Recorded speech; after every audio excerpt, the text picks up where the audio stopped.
So you're going to Bangkok.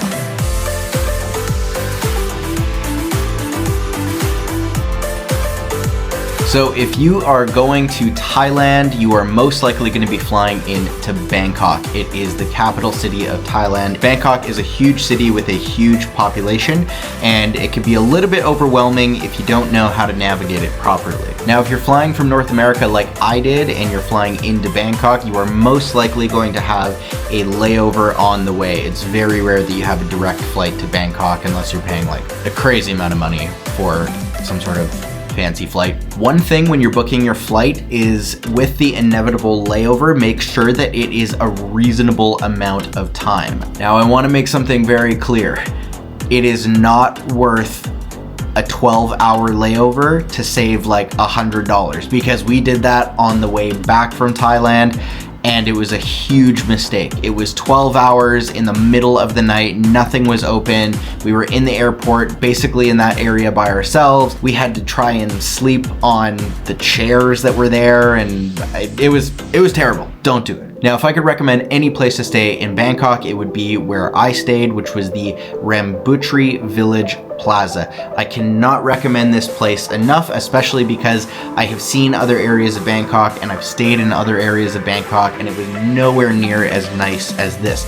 It was a very nice little hotel for the money. It had a rooftop pool, and it was situated right in the middle of a very cool little quiet tourist village. They had a bunch of cool bars and pubs and restaurants and shops and everything, and it was located right at the front doorstep of the hotels. Now, another thing is, before you book your trip, you want to make sure that you pick the right season. When me and my friend Corey went, we picked a time that was sort of just on the cusp of the beginning of the rainy season, and although we did have a lot of nice days, we had a lot of days that was absolute downpour, including the night that we got to our hotel in Bangkok. And they were not kidding about thunder showers. Wow, oh, here it comes. There's the thunder. There's like another big flash. Holy. That is so crazy. I've never seen rain like this. Like that quickly. Now, when you finally get up and have your first full day of exploring, there is a ton of different things to do. You can go see temples, you can eat a bunch of different food, you can go to a bunch of different bars, try a bunch of different drinks, you can go out, meet other travelers, you can do whatever you want. Now, one place that you may have heard of that is very, very popular in that area is a place called Koh San Road. And both Corey and I went there. We did a little bit of shopping. There's a ton of shops, there's a ton of restaurants, a bunch of cool little bars there that we were hanging out in. But that is a must-see in Bangkok. It has become famous in the area, and it is definitely a cool place for tourists. Later that night, we were wanting to check out something else. We wanted a little bit more of a chill night before going out. So we decided that for dinner, we wanted to try to find a place that had live music. We didn't even know if we were gonna find a place with live music, but we ended up finding a whole bunch and walked by a whole bunch. It was super cool. The place that we started out and had dinner at was a really cool place called Jazz Happens, and we were serenaded by a beautiful little jazz band that was playing there. We had a great time. We hung out there for a bit, and then we started the rest of our night. Now, of course, you probably heard about this, that when you're walking around in the streets there are some vendors that will sell you things like scorpions, tarantulas, different kind of bugs and insects and everything that you can eat. I decided to go for it and get a scorpion myself. And I will say, it was actually much better than I thought. Now, another thing that you're probably gonna hear from a lot of people is that if you're going to Bangkok, you don't wanna stay there that long. And to be honest, I would agree with those people. We stayed there for 3 nights because it was our first big backpacking trip in Southeast Asia. So we didn't wanna have to move around too quickly. We kind of wanted to get our bearings first, which we did. But next time, I would definitely spend less time in Bangkok because there's just a lot more nice places to see in Thailand other than Bangkok. Koh Phangan, Thailand, the place that has been made famous by the full moon party, which we went to. I'll get to that in a minute. Now, Koh Phangan was the first place that I went to after Bangkok. We took a flight all the way down to Koh Samui in southern Thailand, and from there we took a ferry over to Koh Phangan, which was about probably a couple hours. All right, well, we're kind of against the wind, so maybe you can hear us. Anyways, on our way to Koh Phangan right now. island from Bangkok to Koh Samui, and it's pretty gorgeous. That's exactly what I came here for. We just found out there's beer pong. Oh yeah, there's beer pong at our resort, possibly, and there's a jungle party and a pool party. Shit's about to get fucking real. It's gonna get nuts. It's gonna get nuts. Corey, where did you just buy that beer from? We just bought beers on a boat going to Koh Phangan. We ended up staying there for 3 nights, and one of those nights, of course, was the full moon party, which I don't have footage of because the first day that I was there, I went swimming in the ocean with my phone in my pocket.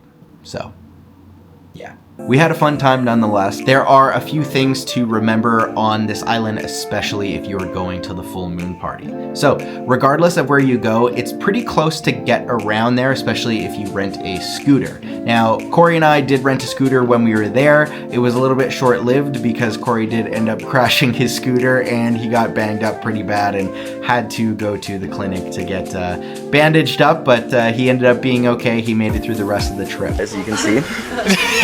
It got a little crazy. You should see the other guy. Oh yeah, he's not in good shape. Chang has your back. Yeah. Now, Koh Phangan can be overwhelming when the full moon party is there because they have something like triple or quadruple the amount of people that they usually do on that island. So it can be very busy, very hectic. So make sure that if you're going to that island for the full moon party, make sure that you book your hotel well in advance. Otherwise, you might not be able to find something, or it might be very, very expensive. Now, we didn't have a whole lot of time to explore this island because we left a little earlier than we thought. A lot of our time was kind of prepared for getting ready for the full moon party.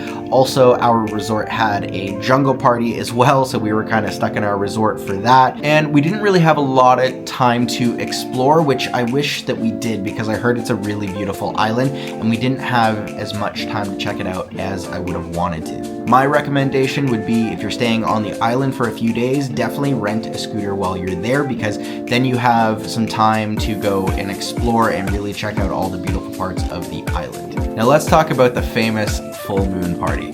This place is absolutely crazy. It's on, I think it's called Hadron Beach. This is easily the craziest beach party I have ever been to. It was like 20,000 people all on one beach. There were fire dancers, there's fire rope jumping, there is DJs, there's thousands of people dancing, there's the people like me that went swimming in the ocean with my phone in my pocket and killed it 3 days into our 1-month trip. But this is well worth the experience if you've never been before. Now, this was just myself and my friend Corey that went, but if you were able to go with a group, I imagine that that would just be an absolute blast. There's a ton of stuff to do there, and it is definitely worth the while. Now, having said all that, I will say that when you go to this party, make sure that you are being safe and make sure that you're keeping track of all your belongings. Believe it or not, when I was dancing in the sand with a bunch of people, I decided to take my sandals off, as did a couple other people, and we thought that hiding them under the stage in a secret spot was good enough. Turns out, a couple hours later we went back and all of our sandals were stolen and we were stuck in our bare feet, which was not fun. So make sure that you keep track of all your belongings and you have a good situation worked out for that. Don't take any strange drinks from anybody because this is just one of those places where if you made a mistake and you made the wrong choice, could end up being a bad night for yourself. Now, like I said, Koh Phangan is a very cool island. It's very busy during the full moon party, but make sure you go check it out for yourself and explore the island as much as you can while you're there. Let's talk about the amazing island of Koh Phi Phi, Thailand. Now, for me personally, Koh Phi Phi was probably my favorite island of the entire trip. There's no cars on the island, it's foot traffic only, but there are a ton of things to do there. There are tons of restaurants, bars, pubs, little clubs there, beautiful beach areas. A lot of the roads are this really cool sort of like bumpy plastic yellow road. It almost kind of like a Wizard of Oz yellow brick road sort of a thing, but it is a very, very cool island. There's shows at night, tons of stuff to do during the day. One of the other things that I would highly recommend doing now that it's back open is Maya Bay. Now, to get to Maya Bay, you're gonna have to pay someone to take you out there on a boat. We found a guy that just had a traditional long-tail boat out there that drove us out there for a great price. We are heading out from Koh Phi Phi main island to go to Maya Bay. It's gonna be awesome, and there's our driver. We've been through hell to get on this goddamn trip. Yeah, pretty much. There's our driver back there, and here it is. just know that when you get there, they drop you off into the water and you have to swim over to a big giant rope net that you then climb up to the island in order to get to Maya Bay. And once you get there, at least when we went there, you have to pay an admission to get in, which I think was like $10 or something. It's not super expensive, but I would say definitely worth it for the day. So once you're done, you go back to the rope net, you climb back down into the ocean, you swim back to your boat, and it takes you back to the mainland. There's also a beautiful hike that you could do in Koh Phi Phi that takes you up these sort of narrow, steep trails and staircases, and it takes you all the way up to the very top of the island. You've probably seen pictures of this view before. Hey Ryan, you can finally say it openly. I love Phi Phi! Yeah, you do. It's weird. It's so cool when you're at the top. It's absolutely beautiful up there. You can see the entire island from up there. You can see where all the hotels and shops are, all the restaurants, all the beaches, everything. It is well worth the hike, so make sure you do that as well. Now, as far as accommodation in Koh Phi Phi, there are a ton of places. We found a really cool spot with a balcony, which was cool because we were able to kind of just hang out and chill and have a couple cold beers because, as per usual, at this time of year, it was raining all the time. Had a bit of rain this morning. Every morning. Yeah. So make sure you pick the right time of year to go. All right, so it's our last day in Koh Phi Phi. It's been piss and rain the 4 days we've been here, except for the first day we showed up, and then we had like 2 hours of good time. There's English. Yeah. Too many Changs. We're not gonna let it bring us down. That's for forking sure. I'm gonna go swim in the ocean later, rain or shine. Our snorkeling trip got canceled, which really chaps my ass. But now we're just chilling on the deck, enjoying the rain. Lovely rain. Lovely rain. I Still guess. hot as fuck, sweating our asses 5 off. days in a row or something of rain now. I can't even count. It's been at least a week. Oh yeah. At least a week of rain. You know, it's hard to feel homesick when We're it just feels numb. like home. We're just numb. We're numb. We're not drunk. We're not high. We're just numb. Barely even seen the sun. Yep. But whatever. I got my Chang. My Magnum ice cream bar. Highly recommend it. We're gonna win. All right, let's talk about Phuket. Now, this is something that we heard before we got there about Phuket, and I would say that the rumors are true. Now, I personally didn't love Phuket that much because it was just way more Americanized than the rest of Thailand, and that's not really why I went there. I would say comparatively, it is kind of like Cancun or even maybe Vegas in some areas. It's just a lot of like hustle and bustle. Phuket is sort of known for their nightlife, their nightclubs, strip clubs, all that kind of stuff. It's kind of the city that never sleeps in Thailand, but it wasn't really what I was looking for. Now, we only stayed there for a couple of days. Nonetheless, we had a fun time. Well, we're here at Patong Beach in Phuket. Just had a crazy rainstorm pass over, but it's sunny again. And I finally got a coconut. And it's delicious. Pretty gorgeous beach though. Loving it out here. Sunshine is finally almost back. We got some blue sky, so pretty stoked. But if you want to go check out Phuket for a couple days, you can definitely have some fun there. There's lots to do and there's lots of places to stay. So go check it out. So rounding out the last bit of our trip, we went to Chiang Mai. Now, Chiang Mai is absolutely beautiful, and you've probably heard from many people if you've been doing your research that it is a must-see spot in Thailand. So Chiang Mai is sort of up in the countryside of northern Thailand. It's a really beautiful spot. The city has lots of things to do. It's not too isolated, so there's lots of places to stay, lots of places to eat. There were a lot of cool bars we went to that were hosting parties there. We met a lot of cool new friends there, but it is well worth it. It is a beautiful city. There is beautiful landscapes, beautiful nature, and one of the things that you must do when you're in Chiang Mai, Thailand is spend a day with elephants. Now, I say this with no exaggeration. The day that we spent with elephants was literally one of the coolest experiences I've ever had in my entire life. It was such a surreal experience being around these elephants. Now, there were a couple full-size elephants, which was like almost kind of intimidating at the beginning, but we ended up feeding them. They were very nice. They're very gentle. They're kind of like gentle giants. But most of the day, we we got to spend with the baby elephants. And this was an absolutely incredible experience.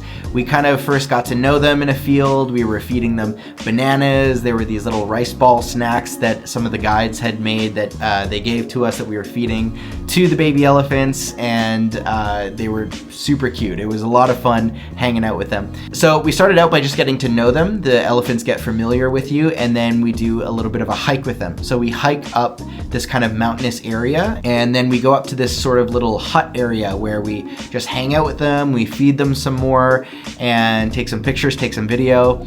And then from there, we hike down to the river and pond where we got to sort of bathe with them. They give us brushes so we can like brush them in the water. It was like hanging out with like little kids. They were like flopping around in the water. It was super cute.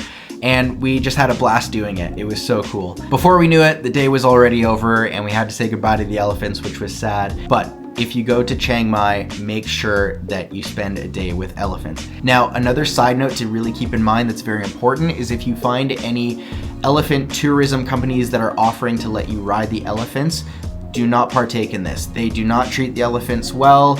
They abuse the elephants sometimes, and it's actually not good for the elephants to have you ride on their back. Now, what you want to do instead is find an elephant sanctuary, which is where we went, and those are places that rescue elephants and take care of them. So make sure that you understand that distinction and make sure you go to an elephant sanctuary, not any kind of elephant tourist riding situation. Last but not least on our Thailand trip was somewhere that was 3 hours north of Chiang Mai, which is the beautiful mountainous region of Pai. Pai was easily the most beautiful part of our trip. It was a very, very rural mountainous area of northern Thailand. We stayed in this amazing little hut that was in this small little community. It had a little pool. We were a 10-minute walk from town. The food there was incredible. The people there were so kind. It was absolutely beautiful, but it is a very small town. So keep that in mind when you're traveling there. Now, when you're in Pai, I would highly, highly recommend to rent a scooter and have a scooter the whole time that you're there, because it is a larger area sort of geographically, so you want to make sure that you can see as much as you can, and you're just not going to be able to do it on foot. You're going to want to take your scooter throughout the town, check out some of the shops, some of the food, some of the cool places they have to offer, some of the markets there. But what is even cooler about Pai is more of the nature areas that you can go to. Now, I can't remember the name of it, but there is a waterfall that you can get to. You can ask any of the locals, they'll be able to tell you where it is. And it was one of the coolest parts about being in Pai. We drove up there, it didn't take that long at all, and we brought our swimsuits, and you can just jump into this cool little pool that has a waterfall coming down. It has a beautiful view of the valley.